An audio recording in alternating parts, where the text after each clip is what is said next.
পৰকীয়া প্ৰেমৰ কিমান ভয়ংকৰ পৰিণতি এয়া চাওকচোন বাৰু মৃগাংকৰ বৰ্মনৰ হোটেলৰ পৰা কাজিয়া কৰি ওলাই অহাৰ দৃশ্য এয়া কেনেকৈ তেজেৰে লুতুৰি পুতুৰি হৈ ওলাই আহিছে দেখিয়ে ভয় লাগিছে।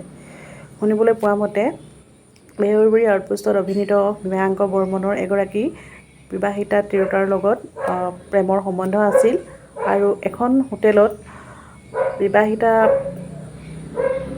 বোৱাৰীগৰাকীৰ প্ৰেমিকৰ কাজিয়া হয় আৰু কাজিয়াৰ পিছত তেওঁৰ এনেকৈ ধুৱলি কুঁৱলী হৈ ওলাই আহে, মাৰপিট হয়, মাৰপিটত আঘাত পায়, তেজেৰে লুতুৰি পুতুৰি হৈ ওলাই অহাৰ দৃশ্য আপোনালোকক ইতিমধ্যে দেখুৱাইছিলোঁৱে।